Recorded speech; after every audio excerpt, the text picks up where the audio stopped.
എല്ലാവർക്കും നമസ്കാരം. എല്ലാവരും സുഖമായിരിക്കുന്നു എന്ന് കരുതുന്നു. ചോറിൻ്റെ കൂടെ കഴിക്കാൻ വളരെ എളുപ്പത്തിൽ തയ്യാറാക്കിയെടുക്കാൻ പറ്റുന്ന റെസിപ്പിയാണ് ഇന്നത്തെ വീഡിയോ. ഈ ഒരു കറിയുടെ കൂടെ അല്പം തൈരും കൂടി ഉണ്ടെങ്കിൽ ഊണ് കഴിക്കാനായിട്ട് സൂപ്പർ ടേസ്റ്റാണ് കേട്ടോ. ഇതുപോലെ തയ്യാറാക്കാത്തവരൊക്കെ ഉണ്ടെങ്കിൽ ഒന്ന് ട്രൈ ചെയ്ത് നോക്കൂ. അപ്പോൾ ഈ റെസിപ്പി എങ്ങനെയാണ് തയ്യാറാക്കിയെടുത്തിരിക്കുന്നതെന്ന് വീഡിയോ എല്ലാവരും കണ്ടു നോക്കൂ.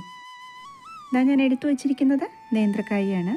നേന്ത്രക്കായ ഞാനൊരു 5 എണ്ണം എടുത്തിട്ടുണ്ട്. പക്ഷേ ഇത്രയും നമ്മുടെ കറിയിലേക്ക് ഇന്ന് ആവശ്യമില്ല. ഞാനൊരു 2 എണ്ണ എടുക്കുന്നുള്ളൂ. അപ്പോൾ നിങ്ങൾക്ക് എത്രയാണ് കറി തയ്യാറാക്കേണ്ടത് അതനുസരിച്ച് നേന്ത്രക്കായ എടുക്കാം കേട്ടോ. അപ്പോൾ ഞാനിതൊന്ന് നല്ലപോലെ ഒന്ന് കഴുകിയെടുത്തുകൊണ്ട് വരാം. നേന്ത്രക്കായ 2 എണ്ണം ഞാൻ നല്ലപോലെ ഒന്ന് കഴുകിയെടുത്തിട്ടുണ്ട്.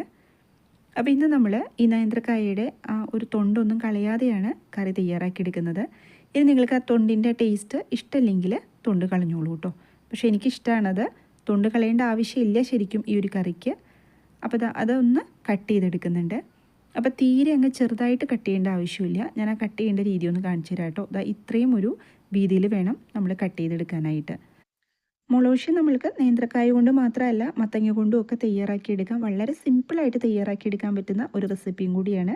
അപ്പോൾ ഈ സമയത്ത് നമ്മുടെ വീഡിയോ കണ്ടുകൊണ്ടിരിക്കുമ്പോൾ സബ്സ്ക്രൈബ് ചെയ്യാതെ കാണുന്നവരുണ്ടെങ്കിൽ ഒന്ന് സബ്സ്ക്രൈബ് ചെയ്ത് സപ്പോർട്ട് തരണേ. വീഡിയോ കണ്ടു കഴിയുമ്പം ഇഷ്ടമായാൽ ലൈക്കും കൂടെ ചെയ്യണം കേട്ടോ.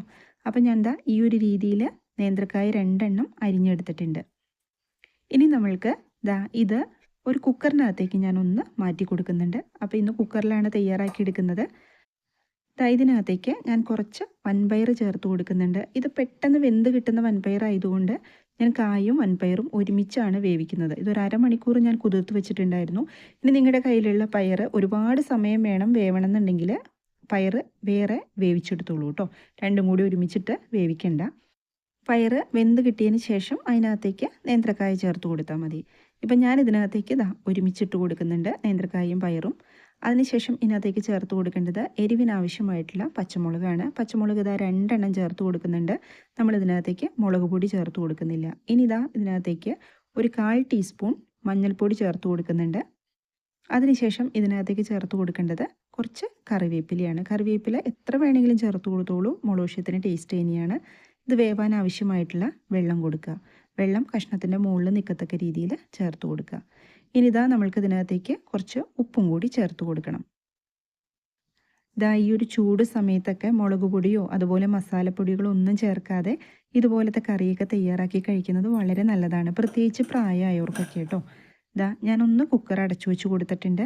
അപ്പോൾ ഈ ഒരു കുക്കറിൽ എനിക്ക് 3 വിസിൽ കേട്ടപ്പോഴേക്കും പയറും അതുപോലെ തന്നെ നേന്ത്രക്കായൊക്കെ നല്ലപോലെ വെന്ത് കിട്ടിയിട്ടുണ്ടായിരുന്നു. ഞാൻ കുക്കർ അടുപ്പത്തേക്ക് ഒന്ന് വെച്ച് കൊടുത്തിട്ടുണ്ട്. എന്നിട്ട് സ്റ്റൗ ഓൺ ചെയ്തിട്ടുണ്ട്.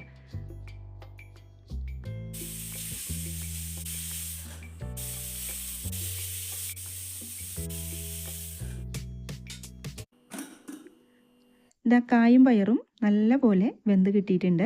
ഞാനിതൊന്ന് തവി കൊണ്ട് ഉടച്ചു കൊടുക്കുന്നുണ്ട്. നിങ്ങൾക്ക് കഷ്ണങ്ങൾ ഇതുപോലെ തന്നെ കഴിക്കാനാണ് ഇഷ്ടം ഉണ്ടെങ്കിൽ ഉടച്ചു കൊടുക്കേണ്ട ആവശ്യമില്ല കേട്ടോ. ഞാനൊന്ന് നല്ലപോലെ ഉടച്ചിട്ട് എടുക്കുന്നുണ്ട്.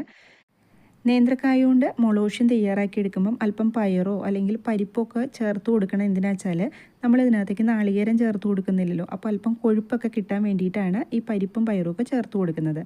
ഞാൻ കുക്കറിൽ നിന്ന് വേറൊരു പാത്രത്തിനകത്തേക്ക് ഒന്നത് മാറ്റി കൊടുക്കുന്നുണ്ട്. ഒറിജിനൽ മുളകുശിത്തിൻ്റെ റെസിപ്പിയിൽ നാളികേരം നമ്മൾ ചേർക്കില്ല കേട്ടോ. പക്ഷേ ചിലയിടങ്ങളിൽ കുറച്ച് നാളികേരമൊക്കെ ചേർക്കുന്നുണ്ട്. അത് ഓരോരുത്തരുടെ ഇഷ്ടത്തിനനുസരിച്ച് ചേർക്കുന്നതാണ്. ഈ സമയത്ത് ഞാൻ സ്റ്റൗ ഒന്ന് ഓൺ ചെയ്ത് കൊടുത്തിട്ടുണ്ട്. തീ ഒന്ന് കുറച്ച് വെച്ച് കൊടുക്കുക. ഇനി ഇതിനകത്തേക്ക് ചേർത്ത് കൊടുക്കേണ്ടത് കുരുമുളക് പൊടിയാണ്. കുരുമുളക് പൊടി ഞാനൊരു 3/4 ടീസ്പൂൺ ചേർത്ത് കൊടുത്തിട്ടുണ്ട്. അപ്പോൾ പച്ചമുളക് നമ്മൾ ചേർത്തത് കൊണ്ട് എരിവൊക്കെ നോക്കിയിട്ട് ചേർത്ത് കൊടുക്കുക കേട്ടോ. എന്നിട്ട് നല്ലപോലെ ഒന്ന് ഇളക്കി യോജിപ്പിച്ച് കൊടുക്കുക. ഈ ഒരു സമയത്ത് ബെല്ലൈക്കൺ ഒന്ന് പ്രസ് ചെയ്തിട്ട് ഓൾ എന്ന ഓപ്ഷൻ എനേബിൾ ചെയ്ത് വെക്കണേ. അപ്പോഴാണ് ഞാനിടുന്ന വീഡിയോസിൻ്റെ എല്ലാം നോട്ടിഫിക്കേഷൻ കിട്ടുള്ളൂ. ഇനി ഇതിനകത്തേക്ക് ചേർത്ത് കൊടുക്കേണ്ടത് പച്ച വെളിച്ചെണ്ണ. മുളകുശത്തിലേക്ക് നമ്മൾ അത്യാവശ്യം കുറച്ച് വെളിച്ചെണ്ണ ചേർത്ത് കൊടുക്കും. വേറെ നമ്മൾ ഇതിനകത്തേക്ക് കടുക് വറുത്തൊന്നും ഇടില്ല കേട്ടോ. അപ്പം ഞാൻ ഒരു 1/4 ടീസ്പൂൺ വെളിച്ചെണ്ണ ചേർത്ത് കൊടുത്തിട്ടുണ്ട്. അത് വെളിച്ചെണ്ണ തന്നെ ചേർത്ത് കൊടുക്കണം. ഇനി കുറച്ച് കറിവേപ്പിലയും കൂടി ചേർത്ത് കൊടുക്കുക. ഞാൻ ഈ കറിയിലേക്ക് കുറച്ച് അധികം വെളിച്ചെണ്ണ ചേർത്ത് കൊടുത്തിട്ടുണ്ട്. ഇനി നിങ്ങൾക്ക് ഇത്രയും വെളിച്ചെണ്ണ വേണ്ട എങ്കിൽ ചേർത്ത് കൊടുക്കണ്ട കേട്ടോ. വെളിച്ചെണ്ണ അധികം ചേർത്ത് കൊടുക്കാതെയും കറിക്ക് ടേസ്റ്റ് തന്നെയാണ്.